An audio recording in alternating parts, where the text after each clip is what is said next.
My name is Justin Goldman, and our company is releasing a new game for sports fans this fall called Gamb. Gamb is short for fantasy gambling. That's a competition between friends to see who the best sports bettor is. Not only do we think Gamb is going to be a big hit amongst sports fans this fall, but we have a pretty compelling business opportunity as well. Let me show you what I mean. Almost 30 million people play fantasy sports in North America. And the number one reason they play, simply put, it's a game to play with your friends. Friendships formed offline, whether it was a high school lacrosse team or fraternity brothers. And they come together year after year after year to play this game. But the game's not perfect. The game is stat prognostication, which basically means you're picking players and trying to predict the future. The average sports fan doesn't really care about how many yards the tight end for the St. Louis Rams may or may not get this weekend. And so what happens is the sports fans the fantasy players have their draft, and after that, they kind of get disengaged as the season goes along. Next, let's look at sports betting.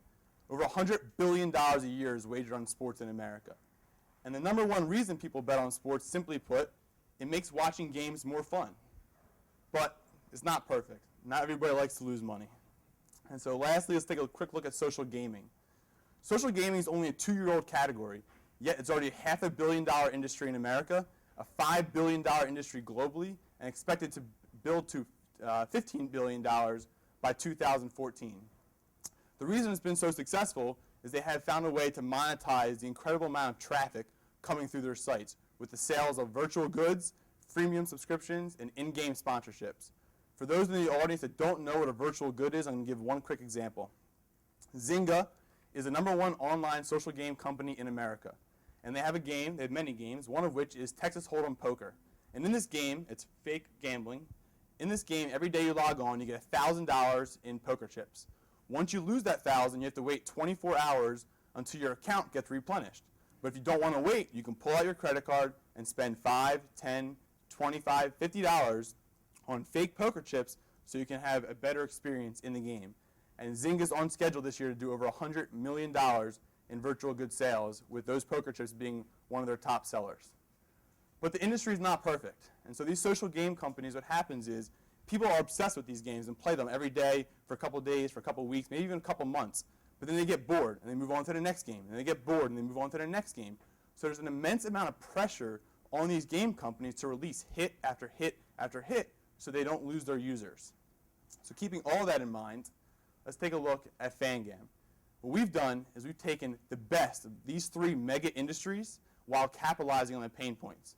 So just like fantasy sports, Gamb is built around playing with a group of friends that you've been around with a long time, but the game is more fun. Instead of caring about statistics and kickers, you're caring about teams and games. And if it's not broke, you don't fix it, right? And so sports betting has been fun for a long time. So we haven't changed that. But in our game, if you lose $1,000, you don't have to worry about making your rent payment next month. And then lastly, for social gaming, we're taking that revenue stream of the sale of virtual goods, in-game sponsorships, and freemium memberships. But we don't think we have to worry about our players leaving. Because once football season's over, then basketball starts, and hockey, and baseball, and so on. And so I'm going to show you how it works here in a second. So a group of friends get together and form a league. Each person starts off with $25,000 in fake cash.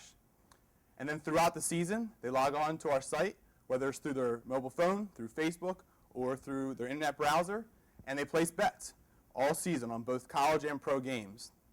Fast forward to the end of the season, and the person in the league who's made the most money is the winner.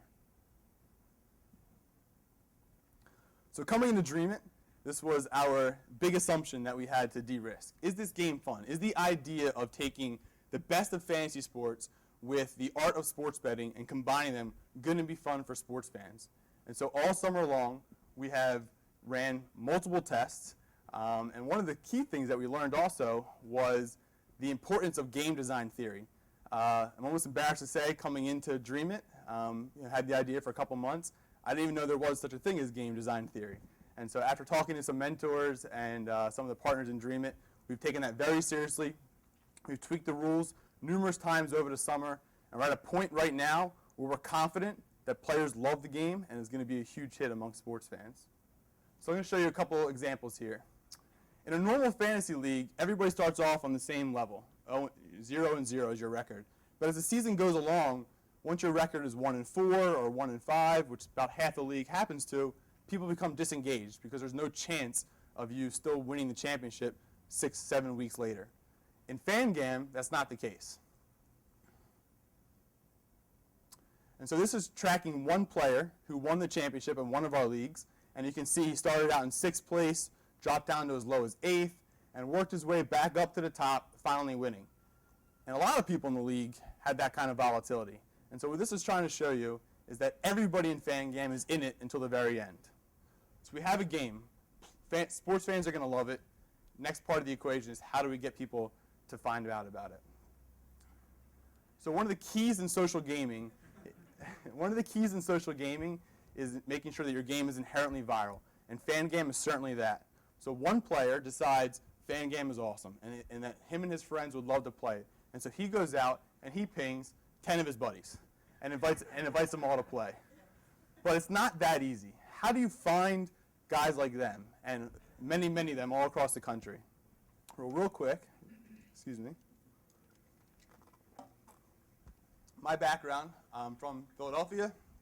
I'm 27 years old. Went to Penn State University as a sophomore. I started my first company. It was an online dining guide called lionmenus.com. Started at our fraternity house with $3,000 and 3 of my best friends. We grew that to 19 locations nationally at places like Michigan, Michigan State, Ohio State, Indiana, Texas, all across the country. We did over $30 million in transactions in 6 years. Over the last 2 years, we averaged about $1.5 million a year in net revenue. But most importantly, my main role while there was marketing. And so I understand the user we're going to go after, and I know how to reach them. And so I'm going to give you a quick example of one of the things that we're going to do this fall of the many. Actually, I forgot one line. I want to tell it to you. One thing that we're definitely going to do is we're not going to be sitting behind our desk and hoping people find us. We're going to be out in the marketplace touching and talking to our target users. And one way we're doing that is going on a tour to a bunch of colleges all across the country, approximately 50, including these. These are the exact schools we're going to, these and that. While we're there, we're going to be visiting approximately 500 fraternity houses that look like this, and like this. And while we're there, we're bringing some reinforcements, including Lauren Anderson, ex-Playboy Playmate, Miss July. I don't have enough time right now to go through the exact details of what we're doing when we go to the schools, but we are expecting results like these, with a user acquisition cost of under $1 and a viral coefficient of over 6. So 2 parts of the equation are done. We've got a game sports fans are going to love. We've got the marketing background and expertise to get the word out there. Now, how do we make money? So I've kind of talked about this already with the social gaming. Can you hold the microphone closer to your mouth? You got it. Sorry about that. So I've talked about this a little bit already with the success in social gaming, the sale of virtual goods, in-game sponsorships, and things like that. I'm going to give you one more of my favorite examples. Tencent is the #1 social game company in the world. And they have a game called Mahjong, and it's a card game. And in China, the internet connection isn't as reliable as it is here. So after 30 seconds, if your internet connection's timed out, you have to fold your hand. Well, that angers a lot of people because it's hurting their social standing in the game. And so they have given people the ability to extend that timeout window from 30 seconds to 2 minutes to the tune of $100 million in sales of that little trick and trade. Tencent is on pace to do over $250 million, or did over $250 million in virtual goods sales in the first quarter alone of 2009. And so how does this relate to Gamb? Well, in Gamb and sports betting, getting bets into last minute is an important part. It's a thing that you do in sports betting. It happens all the time. And so for us, we're going to be cutting betting off of the 30-minute mark. So for a 1 o'clock game, you have to get your bet in by 12:30. Unless you're a premium member, in which case you're able to place a bet up until the very last minute. And that's just one of the very many different things that we're going to be doing inside our game to monetize our traffic. And so currently we just closed a friends and family seed round that will help us get the game going this fall. We're launching with both pro and college football, and following that we'll be launching basketball, hockey, baseball, and so on. We are currently launching a game in about 11 days. It's called Gamb. It's a competition between friends to see who the best sports bettor is. The actual name of our company, though, is 3 Screen Games. We're producing social games for the convergence of all 3 screens, PC, mobile, and television. And the hope is that Gamb is the first of many hits for us. And before I wrap it up, I'm going to show you a commercial that we just got done last night. It's still a rough copy, but we like it enough to show you.